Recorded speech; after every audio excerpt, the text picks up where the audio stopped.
सोनपुर नाम का एक छोटा सा गांव था जो चारों ओर से हरे भरे जंगलों से भरा हुआ था। उस जंगल में कुटिया बनाकर एक साधु महात्मा रहा करते थे।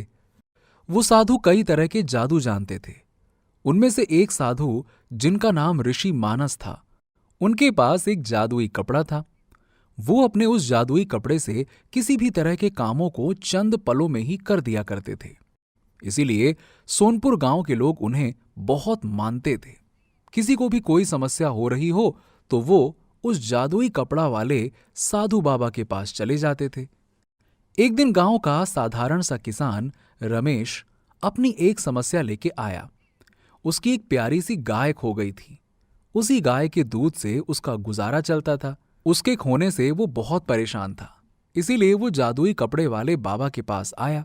साधु महाराज, मेरी मदद कीजिए। अरे क्या हुआ बेटा, जरा शांत हो जाओ और अपनी समस्या बताओ। बाबा, मेरी प्यारी गाय कहीं खो गई है और कई समय से मैं उसको ढूंढ रहा हूं, पर वो मुझे मिल नहीं रही है। उसके बिना मेरा घर कैसे चलेगा बाबा? आप मेरी कृपा करके मदद कीजिए बाबा, मदद कीजिए। बेटा शांत हो जाओ, शांत हो जाओ। मैं तुम्हारी समस्या का अभी निवारण कर देता हूं।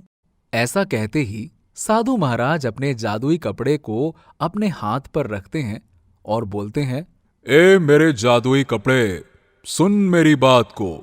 खोई है इस गरीब की गाय, जाकर ढूंढ ला उसको।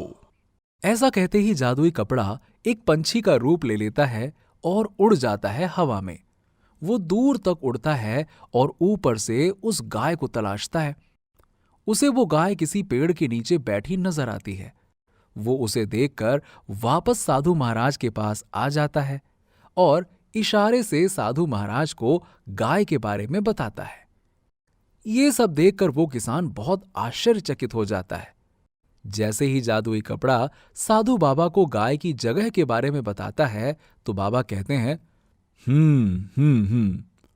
समझ रहा हूं। तो वो गाय तुम्हें मिल गई है ना? अच्छा, वो उस पेड़ के नीचे बैठी है। ठीक है, बहुत बढ़िया। बेटा, तुम्हारी गाय मेरे जादुई कपड़े ने खोज निकाली है। वो यहां से 15 किलोमीटर की दूरी पर एक बरगद के पेड़ के नीचे बैठी है। बस जाओ, ले आओ उसे। बाबा, इतनी दूर हम कैसे जाएंगे? अब मेरे पास तो कोई साधन भी नहीं है, और यदि हमारे जाने तक हमारी गैया कहीं चली गई तो हम क्या करेंगे बाबा? फिर वो खो जाएगी। बेटा, तुम्हें इसकी चिंता करने की आवश्यकता नहीं है। हम तुम्हारी गाय को अभी चंद मिनटों में यहां ला सकते हैं। क्या? इतने दूर से, वो भी अभी? ये कैसे मुमकिन है साधु बाबा? ये कैसा चमत्कार है? ये मेरा जादुई कपड़ा जो है, ये कुछ भी कर सकता है। जो चाहे वो रूप ले सकता है। जीवित पशु पक्षी से लेकर किसी भी जहाज, गाड़ी, किसी भी रूप में बदल सकता है ये। अच्छा, तो फिर अभी आप इसे क्या बनाएंगे साधु महाराज? अरे बस तुम देखते जाओ, हैरान परेशान मत हो। देखो अब। बाबा वापस से जादुई कपड़े को अपने हाथ में लेते हैं और मंत्र बोलते हैं। ए मेरे जादुई कपड़े, काम बढ़ गया है अब बहुत। फंसी है गाय दूर दरिया में, रूप ले कोई बड़ा बहुत। बदल जा हवाई जहाज में। ऐसा कहते ही वो जादुई कपड़ा एक हवाई जहाज में बदल जाता है। ये देखकर किसान के होश उड़ जाते हैं। फिर बाबा के आदेश पर दोनों जादुई कपड़े के बताए हुए दिशा में जाकर गाय को उसी जादुई हवाई जहाज में लेकर आते हैं। साधु महाराज, आपका बहुत बहुत शुक्रिया। मैं आपका शुक्रगुजार हूं। ऐसा कहकर वो अपनी गाय को लेकर वापस अपने घर आ जाता है। उसकी खोई हुई गाय को देखकर उसके पड़ोस में रहने वाला सुरेश उसके पास आता है। अरे भाई, तुम्हारी गाय तो 2 दिन से गायब थी ना, फिर कहां से लेके आ गए अभी? हाँ भाई, मेरी गाय बहुत दूर चली गई थी। अरे खो गई थी। मैंने बहुत ढूंढा पर वो कहीं मिली नहीं। फिर मैं थक हार कर जंगल वाले जादुई बाबा से मदद लेने गया था, तो बस उनकी दया से और उनके जादुई कपड़े की वजह से मुझे मेरी गाय सही सलामत मिल गई। अरे मैं तो बहुत आभारी हूं जादुई बाबा का। क्या क्या जादुई जादुई कपड़ा? ये क्या भला है भाई? अरे भाई, वो जंगल वाले बाबा के पास एक बहुत ही कलाकारी जादुई कपड़ा है जो जब चाहे तब किसी का भी रूप ले सकता है, और फिर चाहे वो किसी जीवित पशु पक्षी या कोई निर्जीव वस्तु भी बन सकता है। अरे हवाई जहाज बन गया था सो। अच्छा, ये तो अद्भुत है भाई फिर तो। पर सुरेश को रमेश की बात पे यकीन नहीं होता, इसीलिए अब वो उस बाबा के पास जाने की सोचता है। अगले दिन सुबह सुरेश जंगल की ओर उस बाबा की कुटिया की तरफ जाता है। दूर से उसे बाबा एक विशाल पेड़ के नीचे कुछ करते हुए दिखाई देते हैं। सुरेश जल्दी से पास के पेड़ के पीछे छुप जाता है और बाबा क्या कर रहे हैं वो देख रहा होता है। बाबा अपने जादुई कपड़े को आदेश देते हुए उसे कुछ खाने के लिए भोजन का प्रबंध करने के लिए बोलते हैं और उसे जमीन पर फैला देते हैं। उतने में ही उस जगह पर कई तरह के पकवान आ जाते हैं। अब ये सब सुरेश दूर से देख रहा होता है। उसे अपनी आंखों पर विश्वास नहीं होता कि पल भर में इतना सारा भोजन कैसे आ गया। वो दूर से वहीं खड़े होकर बाबा की सारी कृतियों को ध्यान से देख रहा होता है। बाबा का भोजन हो जाता है और वो अपने जादुई कपड़े को अपने हाथ में उठा लेते हैं और उस कपड़े को अपने झोले में डालकर उसे उसी बड़े पेड़ पर एक टहनी पर लटका देते हैं और पेड़ के नीचे ही अपने आसन में विश्राम करने लगते हैं और पल भर में ही गहरी नींद में सो जाते हैं। हाँ, ये तो बड़ा चमत्कार है। ये जैसे रमेश ने बताया था वैसा ही जादुई कपड़ा है। वाह वाह वाह वाह, ये तो कुछ भी कर सकता है।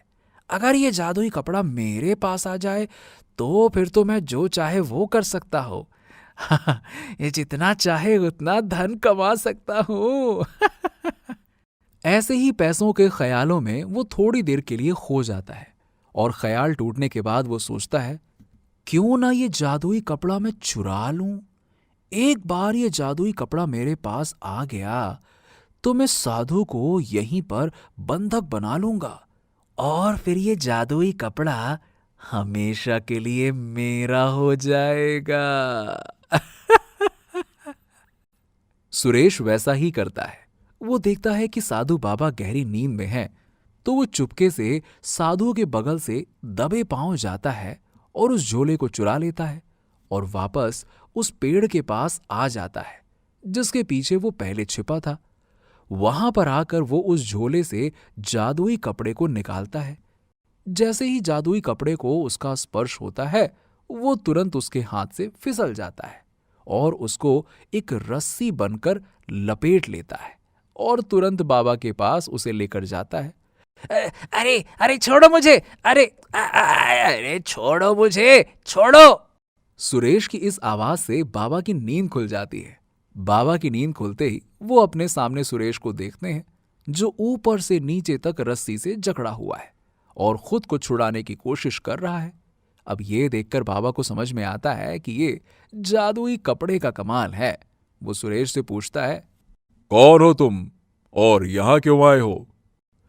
बाबा, बस यहां से गुजर रहा था तब अचानक से मुझे इस रस्सी ने लपेट लिया। बाबा, मैं इस चंगुल में फंस चुका हूं, मेरी मदद कीजिए बाबा, मदद कीजिए। बाबा सुरेश के झूठ को पकड़ लेते हैं क्योंकि उनको जादुई कपड़े से पता चल जाता है कि सुरेश ने कुछ गलत किया है, इसीलिए जादुई कपड़े ने उसे जकड़ लिया है। इसीलिए वो एक बार फिर से सुरेश से पूछते हैं, मैं तुमको एक और अवसर देता हूं, बता दो तुम यहां किस लिए आए थे। सच सच बोलना, अगर तुम झूठ बोलोगे तो मैं तुम्हें यहीं पे कुत्ता बना दूंगा, समझे? ये सुनकर सुरेश डर जाता है और सब कुछ सच सच बता देता है। बाबा, बाबा मुझे माफ कर दीजिए, मैं लालच में आकर आपके जादुई कपड़े को चुराने आया था, पर मुझे इसने ही जकड़ लिया है।